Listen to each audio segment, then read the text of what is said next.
একজন ছোট বাচ্চাকে তার বাবা মা কিন্তু অনেক কেয়ার করে বা অনেক যত্ন করে রাখে।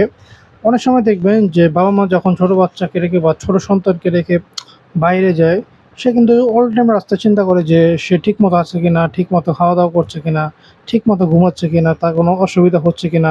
ফোন দিয়ে কিন্তু খবর নেয়। আসলে এটা কেন হয়?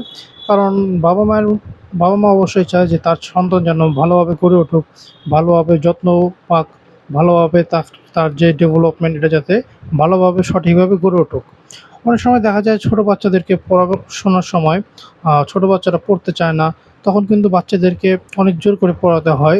অনেক ক্ষেত্রে বাচ্চাদেরকে বকাঝকা করে পড়াতে হয়, শাস্তি দিয়ে পড়াতে হয়, কান্নাকাটি করে।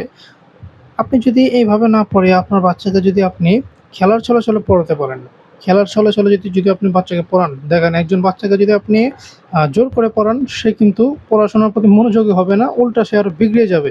তার কাছে পড়াশোনা দেখলেই তার কাছে বোঝা মনে হবে তাকে শাস্তি দেওয়া হচ্ছে, এরকম মনে হবে। বাট এইভাবে না করে আপনি তাকে তার পছন্দ অনুযায়ী পড়ান। সে যেটা পছন্দ করে সেভাবে পড়ান। সে কি পছন্দ করে? প্রতিটা বাচ্চাকে খেলাধুলা সবচাইতে বেশি পছন্দ করে, এটা আমরা সবাই জানি। সো আপনি খেলার ছলে পড়ান।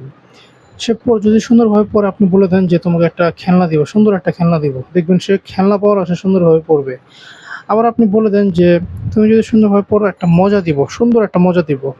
বা তাকে পড়াশোনার পাশাপাশি আপনি কিছু শিক্ষণীয় খেলনা কিনে দেন।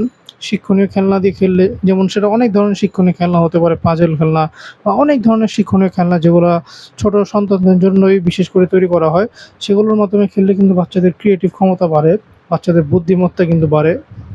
সো আপনি খেলার ছলে কিন্তু বাচ্চাদেরকে পড়াতে পারেন। এতে করে ছোট বাচ্চারা কিন্তু পড়াশোনার প্রতি আকৃষ্ট হবে এবং দিন শেষে যে আপনার ছোট সন্তানের প্রতি যে আপনার কেয়ার, ভালোবাসা, যত্ন, এগুলো কিন্তু সবকিছুই ঠিক থাকবে।